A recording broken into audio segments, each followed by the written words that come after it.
जब गृह मंत्री इस होटल में आते हैं तो लिफ्ट के सीसीटीवी के ऊपर कागज चिपका दिया जाता है। तो हमें नहीं समझ में आया कि गृह मंत्री यहाँ किससे मिलने आ रहे हैं, किसका मुंह छिपाया जा रहा है, किससे डर डर के छिप छिप कर मिलना पड़ रहा है, क्या कौन है? इसका जवाब हम उम्मीद करते हैं गृह मंत्री देंगे। सीसीटीवी कैमरा के ऊपर कागज क्यों होटल वालों को मजबूर करके लगाया जाता है, ये हम जानना चाहते हैं। किससे मिल रहे हैं गृह मंत्री? इस देश के गृह मंत्री ये छिप छिप कर मीटिंग्स क्यों कर रहे हैं?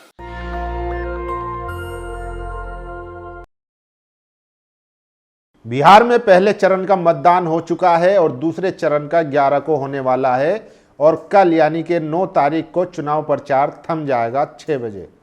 लेकिन इस बीच जो बड़ी खबरें आ रही है वो बहुत ही भयानक है, डरावनी है कि आखिर एक लोकतांत्रिक देश में किस तरीके से खुलेआम वोटों की चोरी करने की कोशिश की जा रही है और चुनाव आयोग खामोश है। कल हमने आपको बताया किस तरीके से बीजेपी के तमाम नेताओं ने बिहार में वोट डाला, दिल्ली में वोट डाला, फिर बिहार में वोट डाला, ऐसे ही उत्तराखंड में वोट डाला और फिर बिहार में भी वोट डाला। तो ऐसे कई लोग हैं और बताया जा रहा है कि बीजेपी के पास, क्योंकि उसके पास संसाधन है, पैसा है, तो लगभग एक पूरी खेप बना रखी है कम से कम 20 से 25 लाख की, जो एक स्टेट से वोट डालने के बाद दूसरे स्टेट में जाकर वोट डालती है। आपने देखा था किस तरीके से त्योहार में दिल्ली, पुणे, गुजरात, मुंबई, वहाँ से जो बिहारवासी हैं जो घर जा रहे थे उनको ट्रेन में जगह नहीं मिल रही थी। लेकिन अब तस्वीरें आ रही है कि बीजेपी जो है ट्रेन के टिकट करवाकर, खाना देकर, सब पूरा इंतजाम कर जो है वो बिहार में वोट डालने के लिए भेज रही है। तो इसके पीछे क्या राज है, ये भी बड़ा सवाल है। वहीं दूसरी तरफ पहले चरण की वोटिंग होने के बाद जो ईवीएम थी वो स्ट्रांग रूम में रखी गई है, लेकिन स्ट्रांग रूम के कैमरे बंद कर दिए जा रहे हैं। तो क्या उसके पीछे घोटाला चल रहा है, क्या गड़बड़ चल रही है? इसके अलावा चुनाव आयोग ने जिस दिन वोटिंग हुई थी उस दिन जो डेटा दिया था परसेंटेज पोलिंग का, अब दोबारा डेटा दिया है, उसमें बढ़ा दिया गया है। तो लोग लिख रहे हैं क्या इस बीच में जो है रशियन मॉडल आ चुकी है, जो ब्राजीलियन, इससे पहले जो ब्राजीलियन मॉडल थी, क्या वो अब एक्टिव हो चुकी है और साथ ही साथ रशिया से भी लोग वोट डालने आ रहे हैं? क्योंकि जिस दिन चुनाव आयोग ने डेटा दिया था वो 64% कुछ परसेंट का था और अब जो डेटा दिया है वो 65 के ऊपर का दिया है। तो कई सारे राज है और किस तरीके से शरेआम जो है कैमरे बंद कर दिए जा रहे हैं स्ट्रांग रूम के, वो भी आपको बताऊंगा। इसी के साथ सबसे बड़ी खबर है कि अमित शाह जो है वो बिहार के 5 स्टार होटल में एक अधिकारी से मिलते हैं और जब मुलाकात करते हैं तो लिफ्ट बंद कर दी जाती है, कैमरों पर पर्ची चिपका दी जाती है। तो क्या, किस अधिकारी से मिल रहे हैं और क्यों मिल रहे हैं और क्यों छिपाया जा रहा है, उस पर भी बात करेंगे। लेकिन आप सोचिए जिस तरीके से अब तो वीवीपैट की जो पर्चियां हैं वो सड़कों पर मिल रही है, तो क्या बिहार में भी वोट चुराने की कोशिश हो रही है? ये बड़ा सवाल है। तो एक एक करके देखिए, आपको दिखाते हैं बीजेपी की धांधली और चुनाव आयोग की बेईमानी सबूतों के साथ। सुप्रिया श्रीनाथ ने ट्वीट किया है, ये चंदन नाम का बीजेपी दिल्ली के बुराड़ी का कादीपुर वोट का कार्यकर्ता है। फरवरी 2025 में दिल्ली में वोट किया था, नवंबर 2025 में आज बिहार में वोट किया। ये गोरख धंधा है भाई। तो बीजेपी के ऐसे तमाम नेता वर्कर जो हैं वो पकड़े गए हैं जिन्होंने दिल्ली में भी वोट किया और अब बिहार में भी वोट किया। और ये देखिए, बिहार में वोटों की निगरानी अब एक बड़ी चुनौती है। ईवीएम जहां रखी है वहां के सीसीटीवी कैमरे बंद हो, ये सामान्य नहीं है। सजग रहना बिहार वालों, वोट की हिफाजत में थोड़ी भी चूक हुई तो वोट छोड़ डकैती मार लेंगे, फिर कोई फायदा नहीं कि आम जनता क्या चाहती है। तो देखिए, लोग लगातार लिख रहे हैं और स्ट्रांग रूम के कैमरे बंद कर दिए गए हैं सीसीटीवी के, तो आप इससे अंदाजा लगा सकते हैं। और ये भी देख लीजिए, बिहार में एनडीए का विकास, बीजेपी के नेताओं की गाड़ी ही फंस गई है कीचड़ में। तो ये भी है, बिहार में एनडीए सरकार में इतना विकास हुआ है कि भाजपा वालों की गाड़ियां विकास के दलदल में फंस गई है। एनडीए सरकार में बिहार में विकास के नाम पर सिर्फ भ्रष्टाचार और जंगल राज बढ़ा है।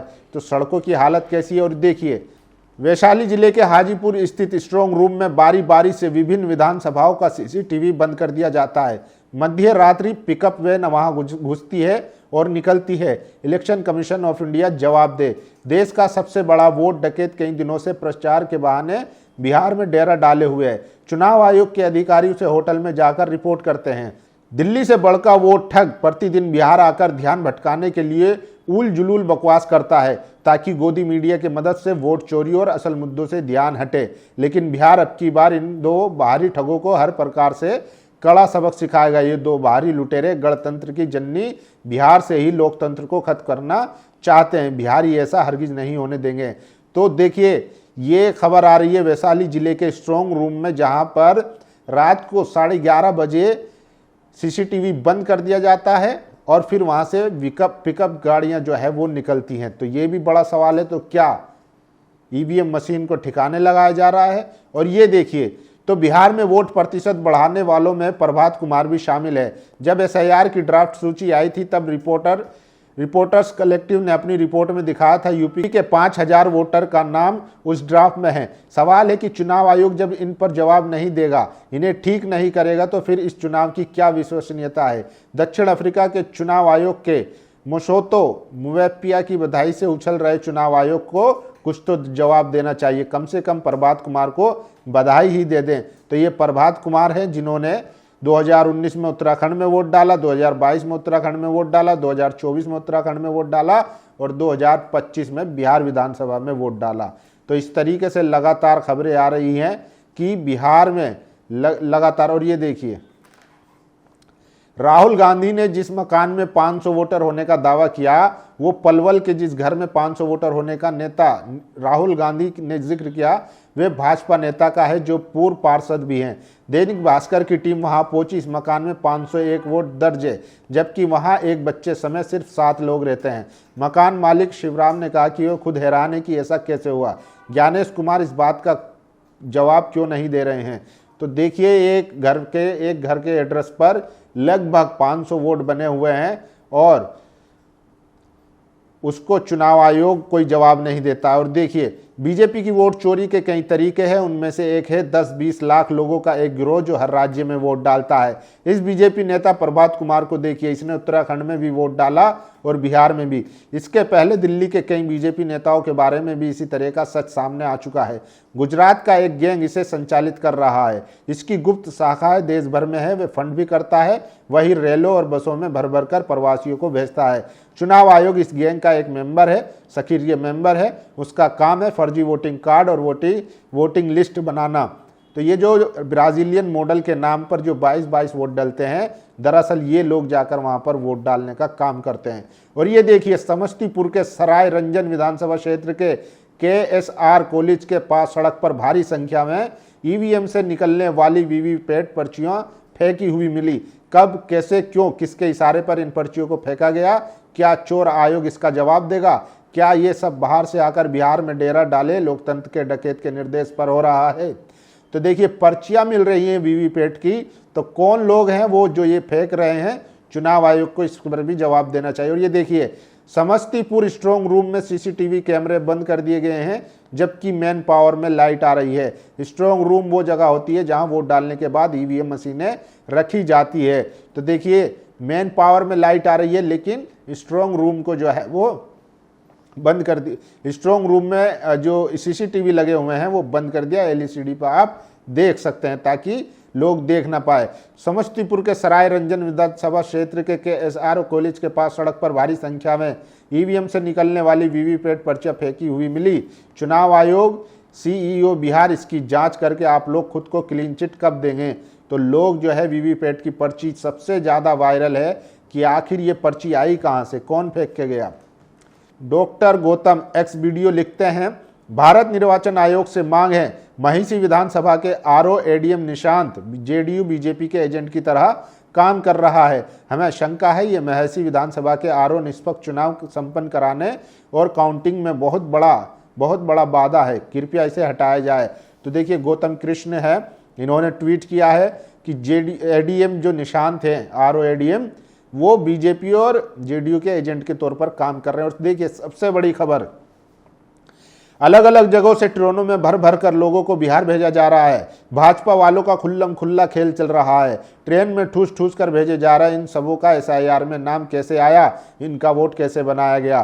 तो SIR भी हुआ था और लगातार देश भर के जब त्योहारों पर जो स्पेशल ट्रेनें चली थी वो दिखी नहीं, लेकिन अब देखिए खाना खर्चा सब सीट पे बैठाकर एकदम माकूल इंतजाम के साथ उनको बैठा जा रहा है। कोई दिक्कत परेशानी नहीं हो रही है ताकि वो बिहार में जाकर वोट डाल सकें। और ये सब बीजेपी के पदाधिकारी अलग अलग राज्यों से कर रहे हैं। इसलिए राकेश कुमार कह रहे हैं कि पूरा गैंग है गुजरात का, जिसमें चुनाव आयोग भी उसका मेंबर है। और इसी तरीके से जैसे हरियाणा में 25 लाख फर्जी वोट डाले थे, उसी तरीके से बिहार में भी वोट डालने की कोशिश हो रही है। और देखिए अब सबसे बड़ा सवाल, गृह मंत्री अमित शाह इस होटल में किसी से मिलने आते हैं तो लिफ्ट के CCTV कैमरे में कागज चिपका दिया जाता है। गृह मंत्री को किससे छिपकर मिलना पड़ रहा है? क्या वो कोई अधिकारी है? गृह मंत्री किससे डरते हैं? खुलकर लोगों से क्यों नहीं मिलते? एक बात समझ लें, देश के अधिकारी भी अब आपसे नहीं डरते। अगर आप उनसे मिलते हैं, धमकाते हैं तो हमें सारी बातें पता चल जाती है। ये पवन खेरा ने आरोप लगाया है। तो क्या बिहार में चुनाव चुराने की कोशिश हो रही है? लेकिन बिहार की जनता बहुत सतर्क है। लगातार जहां भी उनको मौका मिल रहा है वो वीडियो भी बना रहे हैं और मुस्तैदी के साथ स्ट्रांग रूम पर ड्यूटी भी दे रहे हैं। लेकिन उसके बावजूद भी CCTV कैमरे बंद कर दिए जा रहे हैं।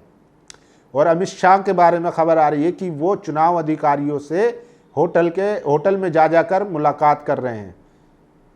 तो बड़ा गेम चल रहा है, क्योंकि जमीनी स्तर पर तो देखने को मिल रहा है जिस तरीके से तेजस्वी यादव की सभाओं में जो भीड़ आ रही है वो इशारा कर रही है बदलाव की तरफ।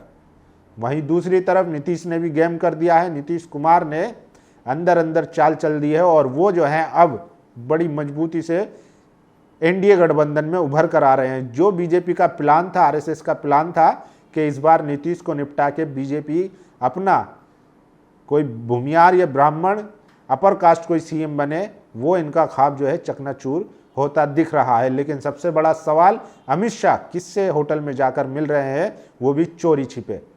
आप लोगों की क्या राय, अपनी राय जरूर दीजिए। शुक्रिया। नेशनल दस्तक की आपसे गुजारिश है कि अगर इसको बचाना चाहते हैं तो नेशनल दस्तक को सब्सक्राइब करने के लिए रेड कलर के सब्सक्राइब बटन को दबाएं, फिर बेल आइकन की घंटी दबाएं। नेशनल दस्तक को बचाने के लिए बहुत जरूरी है कि हर खबर को शेयर करें, लाइक करें, कमेंट जरूर करें।